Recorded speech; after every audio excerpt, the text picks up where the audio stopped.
Quer falar um pouquinho dessa questão da linguagem, Marcelo?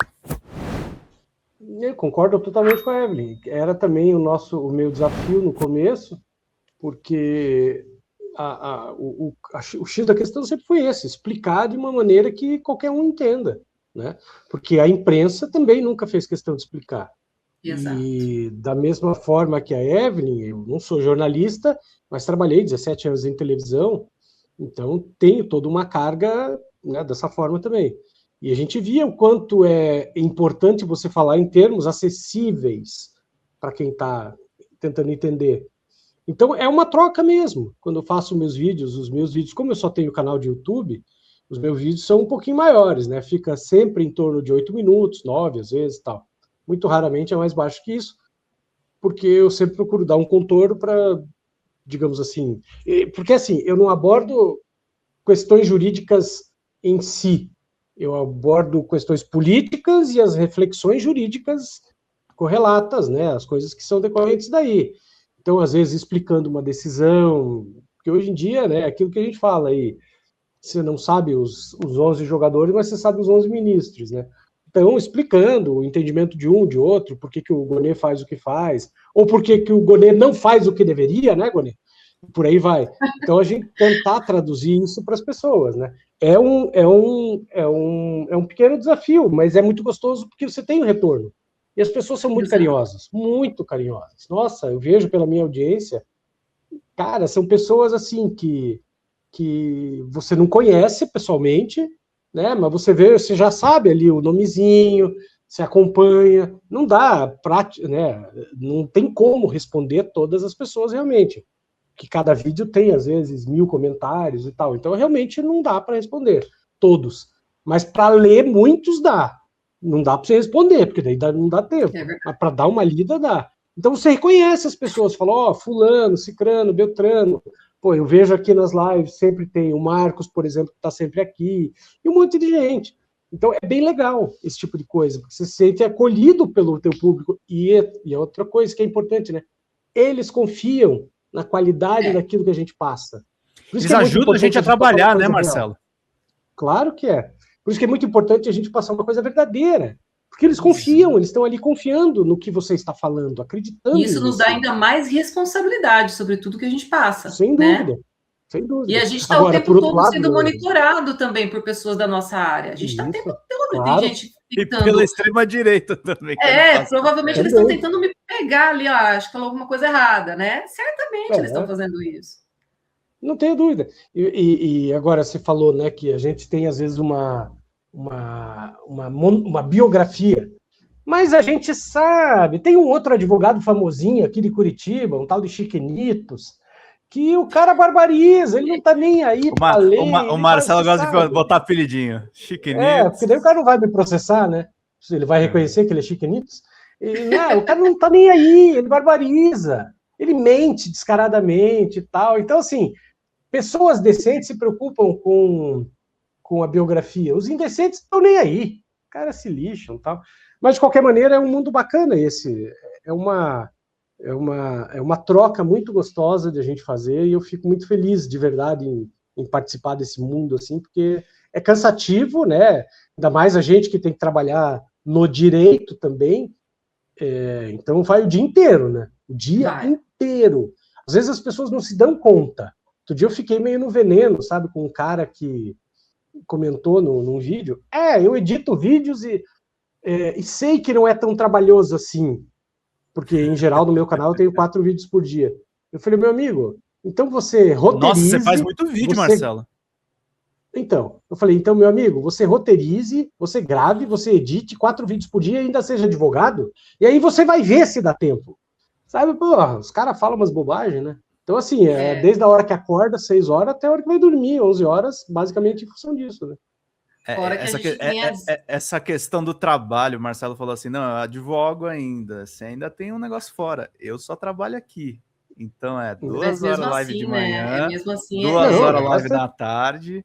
Eu tenho que pensar, o pessoal fala assim, não, mas você só reproduz conteúdo dos outros. Não, de manhã, quando eu abro a live aqui às 8, eu faço um editorial de 30 a 40 minutos. Eu tenho que ler, eu tenho que estudar o que eu vou falar. Claro. Exatamente, você tem que saber do que você está falando, né? Tem que saber o que eu estou falando, não é simplesmente assim, abre a câmera, grava e dane-se. Porque as pessoas, elas acham, por exemplo, hoje em dia existe a IA, né?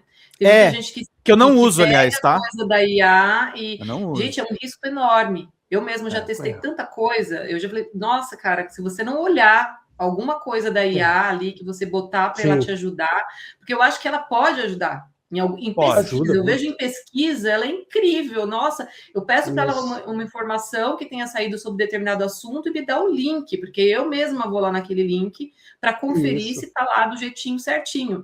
Mas quando você pede alguma coisa de direito, eu já vi tanta coisa errada, então não adianta você jogar na IA e falar, faz aí um texto para mim e eu vou ler. Né? Se você tiver responsabilidade, não for igual o Chiquenitos, aí... O legal é que tem uma colunista nossa aqui, a Você sabe Sérgia, quem é, você só não tá lembrando agora. Você sabe não, tranquilo, mas você falou do Chiquinitos, aí a Lia Sérgia chama o presidente dos Estados Unidos de Cheetos, aí eu tô com Cheetos na cabeça. Ah, sim. Chiquinitos, Cheetos, no final tudo igual, né? Enfim. Mas não, é legal essa coisa que você fala da IA, e assim, é uma responsabilidade. Eu até, assim, eu uso só para algumas coisinhas, só para construção de frases e tal, mas até evito usar, porque é isso, a gente tem uma preocupação com precisão, até para opinar. Gente, não é abra a câmera aqui e fala o que tá no meu coração, mesmo porque é uma responsabilidade isso, tem centenas de pessoas assistindo. Às vezes milhares, você está conversando com elas ali. O Marcelo foi cobrir, aliás, com uma teologia aqui de público, tá, Marcelo? Com uma baita responsabilidade, a questão lá das demissões do ICL, você foi correto, equilibrado. É difícil fazer isso, gente. Não é ficar aí falando o que você acha. Então, mas aí é um bom exemplo, Pedro. Analisando a lei. E eu falei para as pessoas, eu não estou aqui para tomar partido, uma empresa não é minha, não ganho nada, não conheço ninguém lá. Mas estou analisando, tá errado isso, tá certo isso não é nem razoável ser cobrado do cara, mas só olhando a lei, só colocando, aliás, olhando não é, aplicando o que a lei reserva. Então, quando a pessoa quer, porque eu sou totalmente contra esse negócio de ficar atacando fogo, uma coisa é a gente tacar fogo ali nos loucuras da extrema-direita, agora, no nosso próprio campo, ficar tentando tirar casquinha é desnecessário por causa de like, não, comigo não contem para isso. Mas é isso, cada um faz o que quer. Agora, eu vou esclarecer. E eu fiz uns 3 ou 4 vídeos sobre o tema, todos eles para esclarecer. E deixando claro. Não venha me dizer assim, você apoia fulano. Não, eu não apoio ninguém. Eu estou só contando como é que funciona ou como deveria funcionar para o esclarecimento, para que as pessoas não sejam enganadas. Só isso, né? Um profissional do direito... Pode falar, Evelyn, desculpa. Não, um profissional do direito, ele tem que... uma coisa, assim, basilar no direito, que eu acho que todo profissional do direito sabe disso. Quando, por exemplo, a gente recebe um cliente no escritório e a gente ouve o lado dele, é muito importante, claro, e a gente toma partido daquilo, a gente se torna parcial, e é assim o advogado, né? Eu, por exemplo, não consigo nem me imaginar sendo uma juíza, sei lá, não sei, eu acho que eu sou muito parcial, eu pego um caso de uma pessoa e para mim aquele caso é o meu caso, né? Só que eu não vou pegar aquele caso e inventar alguma coisa dele. A gente sabe que existe o outro lado. A gente sabe que a gente tem que ouvir o outro lado. Não tem como a gente toma um partido, a gente vai defender dentro daquilo que é possível defender, mas toda vez que a gente ouve uma pessoa contando uma história, a gente tem que entender que existe uma outra pessoa do outro lado que participou dessa história também. E ela tem a versão dela daquilo, né? Então, assim, nunca a gente não pode tomar um partido quando a gente quer ser o profissional que vai decodificar a informação, como o Marcelo diz que faz, no sentido de falar, não, eu tô do lado desse aqui, porque ele não ouviu os dois lados. Ele não sabe como são as coisas dentro dessa engrenagem, né? E é preciso ter esse conhecimento para a gente ter responsabilidade jurídica de falar. Como partidário mesmo daquilo, né? E quando a gente não tem essa miríade de informações, esse núcleo todo de dados, a gente não pode tomar partido, a gente só pode falar daquilo que a gente pode colocar dentro da lei, dentro do que a gente sabe, do que a gente conhece, né? Por exemplo, eu acho que dá para falar, assim, que o PGR agiu indevidamente ao dizer que o Jair Bolsonaro não fez nada ao ter uma arma dentro de casa, né? É óbvio que ele fez. né? E eu poderia dar N motivos aqui jurídicos para dizer o porquê. Só que aí a gente acaba sendo barrado pelas circunstâncias políticas, que eu acho que nunca deveriam ser motivos para decisões judiciais, que é esse o problema do Brasil. É isso que fez a Lava Jato existir, é isso que pode fazer uma nova Lava Jato para o futuro também. Então, eu não gosto disso, mas, ao mesmo tempo, eu entendo. É aquela coisa, não se justifica, mas explica. Eu entendo que é isso que ele está fazendo, né? Não se justifica juridicamente, mas é isso que ele está fazendo, colocando a política. Não sei se ele não conseguiu uma outra saída, né? Eu acho que a justiça nunca poderia ser pautada pela política. A gente teria que começar a partir de momentos como agora, que a gente tem um governo democrático, mas a gente não vê isso acontecer, né? Então, assim, é possível falar que o PGR está errado, mas não porque eu sou a favor ou contra ele, mas porque juridicamente ele está errado e pronto, ponto final, e ele sabe disso também, né? Então, é nesse sentido que é interessante colocar os temas jurídicos para falar com as pessoas, né? Quando a gente tem certeza que está na lei alguma coisa, a gente pode falar com firmeza, né? De que aquilo está certo ou está errado. Agora, se a pessoa quer acreditar, se ela quer concordar ou não, aí também é uma opção dela, né? Exatamente. Uhum. Tem algumas questões aqui que o chat está levantando. Deixa eu pegar aqui para vocês. Agradecer ao Gustavo Quintão, que mandou um superchat. Tamo junto, pessoal. A live tá incrível. Obrigado, meu querido. E o Efraim mandou aqui. Eu amo direito. Na adolescência assisti 12 Angry Men. Fantástico. Fui da polícia científica por 23 anos. Polícia judiciária. Quando eu vi o primeiro vídeo de uma audiência com o Lula, enxerguei um picareta. O direito é a base da democracia. Para quem gosta de direito e seus detalhes, nem sempre bonitos à primeira vista, recomendo A Guerra dos Roses, e ele disse que você também é ótimo, Marcelo, e tá de olho na gente. O Raimundo Fabreto falou aqui, o PGR é frouxo e tem medo do Moro. Tem gente que especulou aqui que ele é amigo do Januário Paludo. O que você acha, Marcelo? Que ele é. Eu acho que ele é. Você nem especula, você já? Não precisa, a coisa fala por si, né? Não precisa. O cara tá lá no MPF, pô. E uma última pergunta para vocês dois. O que vocês esperam para essas eleições de 26? Evelyn. Eu espero, bom, é o que eu espero, né? Tua pergunta. Que o Lula ganhe, em primeiro lugar. Que o Lula se reeleja. Mas né? O que você espera de ruim também, além das coisas boas pra gente? De ruim? Olha, infelizmente, é muito fácil a extrema-direita continuar mandando no Congresso, eu acho, né? Isso que é o de ruim que eu acho que pode acontecer. Eu acho que tem bastante pessoas agora no Brasil que está mais ligada nesse Congresso inimigo do povo, mas não acho que seja o suficiente, porque se 30%, 40%, sei lá, votam no Flávio Bolsonaro, isso já é o suficiente para conseguir eleger muita gente para deputado e para senador, de acordo com as regras eleitorais que nós temos no Brasil. Então, o que eu acho que também precisa mudar, e aí não tem nada a ver com essas eleições, porque não vai acontecer, é a lei eleitoral. Eu vi uma notícia ontem ou hoje, muito interessante, do país de Gales, que vai ser o primeiro país que vai colocar... criminalizar mentiras durante a eleição, no sentido de criminalizar mesmo. Não sei se vai ter uma punição muito mais pesada e tudo mais, mas vai, de repente, inviabilizar a candidatura de alguém que minta, né, deliberadamente. Isso seria um passo muito interessante, muito importante, mas não vejo isso acontecendo no Brasil nem a curto nem a médio prazo, né? Talvez a longuíssimo prazo, mas, enfim.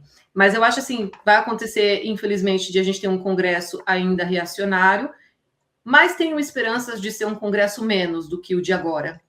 Não sei se o Senado, porque o Senado, eles estão batalhando muito, né, para conseguir as vagas que ainda existem ali. Acho que vai ter muita briga. Eu acho que essas eleições serão pautadas principalmente pela soberania. Acho que isso já ficou bem evidente, bem claro. Vai ter, sim, muita coisa sobre as relações de Flávio Bolsonaro, que vão ser sempre repisadas aí. Eu acho que também vai aparecer mais coisas de Flávio, mas não acho que sejam suficientes para que ele perca tantos eleitores, porque é aquele negócio. Existe no Brasil uma parte reacionária que não importa o que a família Bolsonaro faça, porque ela representa muito para essa gente, e aí, se o Lula roubar um alfinete, ele é ladrão, mas se o Bolsonaro, o Flávio Bolsonaro, matar várias crianças na rua, sangue frio, não tem problema nenhum, né? Eu vejo assim. Mas uma coisa muito positiva, eu vejo que a gente vai ver um Flávio Bolsonaro indo embora, e a gente vai ver essa família se reunindo nos Estados Unidos, né? O Carlos, não sei se ele vai se eleger lá em Santa Catarina, mas... A família Bolsonaro vai acabar, Evelyn? Agora não. Não? Agora não. Porque é uma questão cultural. Mas toma um golpe. Toma um golpe. Eu acho que é uma questão cultural, né? O bolsonarismo ele já se mostrou muito forte na nossa cultura. Eu acho que a nossa cultura, o bolsonarismo em si, é só um nome que nós demos agora para algo que já existia e que o Bolsonaro conseguiu colocar fogo nesse paiol que existia aqui dentro. E aí essas pessoas elas não têm mais vergonha de mostrar que são frustradas, que elas não têm conhecimento, que são ignorantes, porque elas têm lideranças que as representam, né? Elas que são racistas, que são preconceituosas, que são misóginas, elas se sentem até orgulhosas de serem isso tudo, né? Então é difícil modificar isso. Eu acho bastante difícil, porque é uma questão realmente cultural e não tem nada a ver muito também tanto com conhecimento, porque a gente vai ver muito advogado, a gente vai ver jornalista, a gente vai ver médico, a gente vai ver fisioterapeuta, todo esse tipo de gente que se diz culta, que não necessariamente é só porque se formou em alguma coisa, mas que se entende ser culta e que é bolsonarista, né? Então, são muitos fatores, muitas coisas que mexem com esse xadrez brasileiro, mas eu acho que eles vão tomar um golpe, sim, a família, né? Não vou dizer o bolsonarismo em si, mas a família Bolsonaro vai tomar um golpe e a gente tem que ser muito inteligente para ir mantendo isso até o dia que essa ideia desapareça ou enfraqueça, ao ponto de a gente ter uma maioria que sinta muito mais vergonha do que orgulho disso. Né? Mas não vejo como algo que vai melhorar tanto assim, sabe? Sim. Fala, galera da Folha TV, não se esquece de se inscrever aqui no nosso canal para assistir programas como Folha Notícias Manhã, Folha Notícias Noite, o nosso Folha Entrevista e o nosso Barzinho das Meninas. Muitas coisas bacanas a gente acompanha por aqui e a gente precisa muito, muito do apoio de vocês para nosso trabalho jornalístico, investigativo, de curadoria de conteúdo, com vocês ajudando no nosso Pix, folhademocrata@gmail.com, ou mandando superchats, valeu demais, e os recursos financeiros, tornando-se membro do nosso canal, no nosso curso de jornalismo básico, para você ficar muito bem informado a respeito de tudo. Queridos e queridas, muito obrigado pela presença de todos vocês, vida longa e próspera. Cuidem-se, cuidem dos seus, e não esquece de se inscrever aqui na Folha TV. Até mais!